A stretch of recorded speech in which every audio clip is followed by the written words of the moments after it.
Hello and welcome to the road to the G20, where we look at the path leading to the summit meeting of world leaders. That's in November. So far, we have spoken to government ministers, politicians, ambassadors, and academics about what's been planned and what to expect later on this year.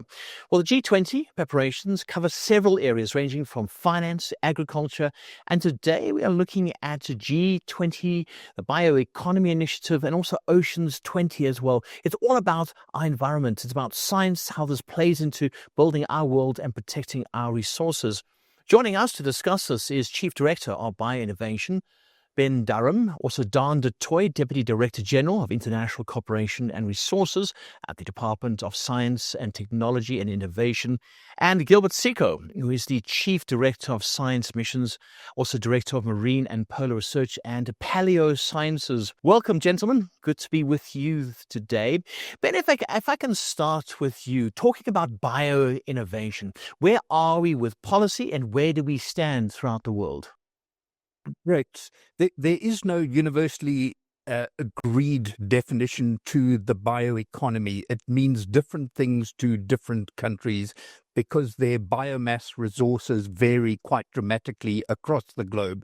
But nevertheless, we all are referring to a sustainable, renewable resource that can be used to create different products ranging from biofuels to medicines, from food and feed to a whole range of industrial products. South Africa is one of perhaps just about 15 to 20 countries that has a bioeconomy strategy, but most other countries have some way of giving effect to their bioeconomy through their agricultural strategies or industrial strategies. So the world does seem to be gearing up towards a bioeconomy approach, but as I said, the definition still remains a small blip on the scene of advancing bioeconomy.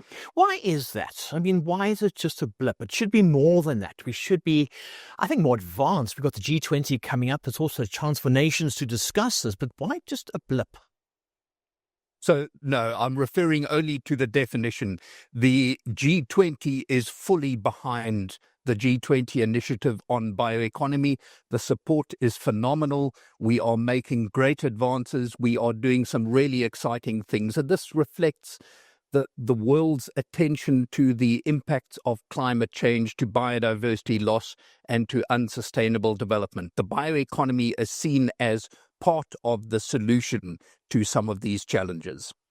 Don, I want to come to you then. Where are we looking at when it comes to policy? And we're looking at finding common ground on this because we've got biofuels, we've got so much in common. What are you looking at the moment?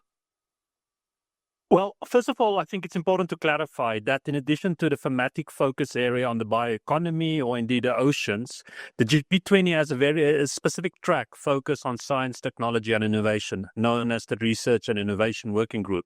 And that is because science, technology and innovation is the ultimate cross-cutter. There's not a single policy area which the G20 is not looking at, which doesn't have an involvement of science, technology and innovation. So at the holistic policy level, we are seeking to mobilize G20 consensus and launch G20 initiatives to really embrace the spirit of open innovation. That is open innovation across borders, public-private partnership, and sharing experience, expertise, and resources to advance the global good. So the bioeconomy is one of those areas, and Ben and his team, as part of the special initiative of the G20 on bioeconomy, are then going into those further details. And he'll be able to tell you a little bit more on the questions on biofuels, etc. Sure, absolutely. I just want to stick with policy for now, though. Ben? Do you have general consensus when it comes to all of this, when it comes to policy, Don? Because you've got the United States, you've got other countries as well. They don't seem to want to play ball. They've got their eye on another ball, so to speak. Yeah, well, I must say that within the framework of the Research and Innovation Working Group, we have strong support for the South African policy proposals. Our agenda is focused on science, technology and innovation for solidarity, equality and sustainability. As I've said, we're looking at aspects such as open innovation. We're looking at how do we harness biodiversity information for sustainable development. And very importantly, also, how do we make the enterprise of science, technology and innovation truly inclusive and embrace diversity diversity, equity, and inclusion. Yes, there are different opinions, there are different views, but true to the spirit of science, that science progresses when there's a robust contestation of the ideas, a robust debate. We are making excellent progress, and I'm really looking forward to the Research and Innovation Ministerial meeting of the G20, which will take place in September, which our Minister, Professor Nzimande, will host, and that will then feed into the Leaders Summit in November.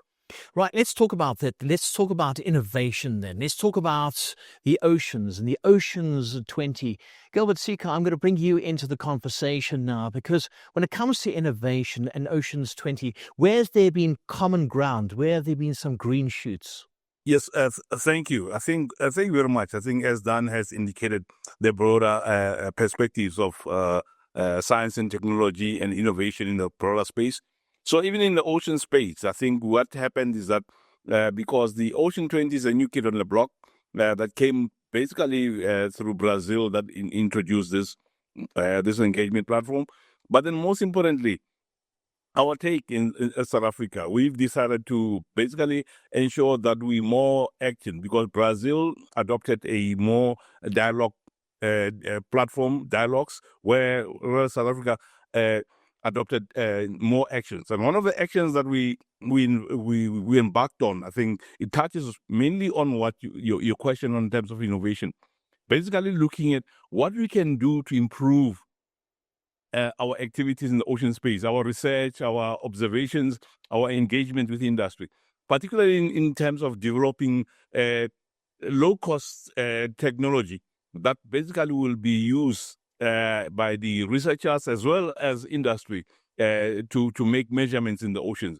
So hence I'm saying innovation is core in terms of ocean space and Ocean 20, because that's one of the major focus, because we didn't want to now embark on a different landscape, but then we want to bring in a perspective where we bring in industry, we bring civil society, we bring in government to work together to ensure that we are now innovating. We come up with technologies, because that will be more affordable, particularly because our focus is on African development.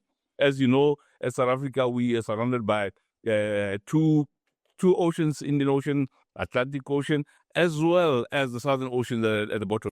So, but then we need to show activity in those spaces. So hence our focus is in that space. Right.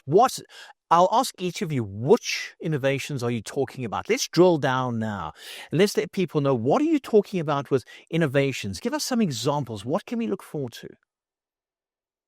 Well, shall I get the ball rolling? Right, go for it. Biotechnology is a relatively new technology and skill set that ranges from genetic modification and genome editing all the way through to the development of medicines, the catalysis of various industrial processes, and the development of biofuels and high-value products from raw materials. So it's a very broad term, but there are a range of sub-technologies to biotechnology. But I just want to stress, in the G20 Bioeconomy initiative, we are focusing more on getting the world coordinated to respond to the climate crisis and come up with a more sustainable way of doing business, using technology, undoubtedly, but finding better ways of working together and advancing the actual bioeconomy to replace fossil fuel-based products. Yeah. What do you do, though, Ben, when you have a situation like the United States and perhaps China as well, when they don't want to adhere to climate protocols? There's a major problem there. How do you fit in with that?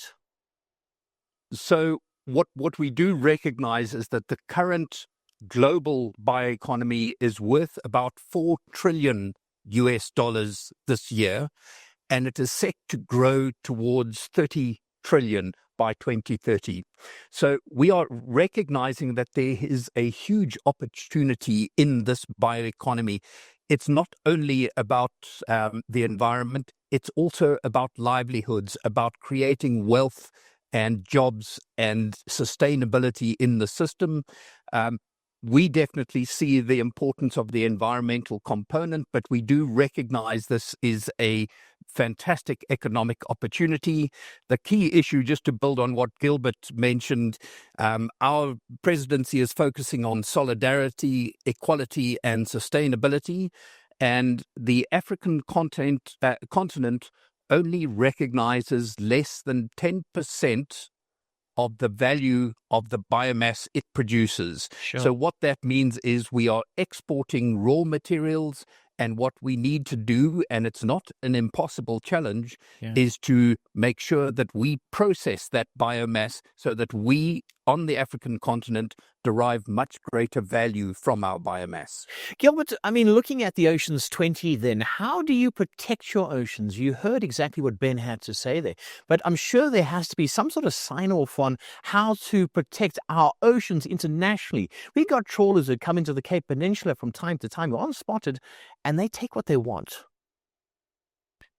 Yes, thank you. I think, as I said, that most importantly, we're looking at basically looking at the triple helix model, where it involves government, civil society, as well as academia. But most importantly, the major objectives, I think the first objective is to support ocean-based climate solutions. To ensure that, as I said earlier on, one of the things is to develop innovative ocean technologies, such as low-cost sensors, as well as monitoring systems and modeling systems. This will ensure that we are able to better understand the ocean change trend and climate resilience, as well as support early warning system for coastal communities. And then the other element that we're looking at to ensure that we promote ocean decision-making, inclusive ocean decision-making. This will ensure that all voices are heard, especially the youth, women, and indigenous people, as well as coastal communities, when shaping policies on the oceans that we protect. And most importantly, we realize that we need to ensure that we collaborate, so that ultimately we ensure that we encourage collaboration across the different sectors, and to ensure that in this case we bring in all other players. Because if we have all other parties nationally and internationally participating in this, we are able to jointly contribute to the protection of our seas, as well as our bioeconomy in the ocean space. Which is exactly what we want, right? So Don, policy, that's your area. International relations, where does policy come into this? Because you've heard what the other two have had to say. You've got to sign off on this. Where are you with policy?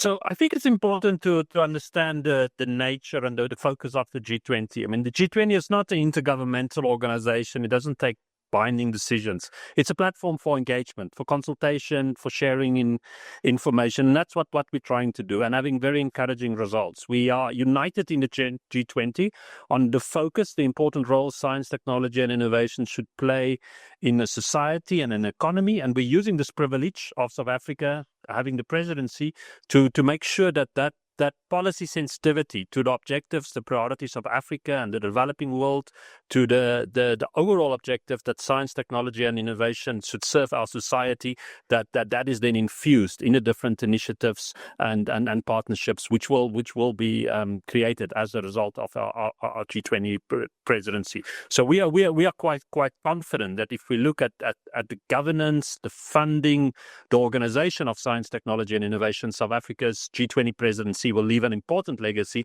which will further enhance the role science, technology, and innovation plays in our society. And then, Ben, just a last word from you on what you'd like to see from the November summit. To be as brief as possible, under Brazil's presidency last year, they came up with 10 high-level principles on what the bioeconomy development around the globe should be. What we've done is transform that into actions. We need to see the world starting to respond to the climate change in a collective fashion, as opposed to piecemeal, and as opposed to those countries that can afford to do so, doing so, and those countries that can't, not doing anything. We are saying the whole world has to respond. We've had a meeting where we've looked at financing bioeconomies, and we've launched the concept of an African financing hub. And our next meeting in September will look at the establishment of a platform that is a global bioeconomy, that focuses on global bioeconomy implementation, and that is supported by the UN agencies and is driven by technical leadership to focus on what is really needed. The key concern that people have is that this cannot be a political issue. You've mentioned, Ray, that the US and China have differing views on things. We are saying this needs to be a technical focus to make sure that the whole world responds to this crisis that we're in of climate change, biodiversity loss, and unsustainable development. So a lot of steps that we are taking under the South African G20 presidency to leave a lasting impact on what the world is doing and must do to address these challenges. Well, it certainly sounds like we're off to a very, very good start. Many thanks to Chief Director Bioinnovation Ben Durham, also Don du Toit, Deputy Director General of International Cooperation and Resources at the Department of Science, Technology and Innovation, and to Gilbert Seko, who is the Chief Director of Science Missions and Director of Marine and Polar Research, Paleo Sciences. Our world and environment will be at the forefront of the G20 summit in November, and we'll continue to bring you the latest G20 news, whether it's science, finance, agriculture, or a heated White House meeting. Remember to follow us on our socials. With the summit in November, a lot of ground still needs to be covered to make sure that world leaders have the best options available to them for the G20 summit. Until next time.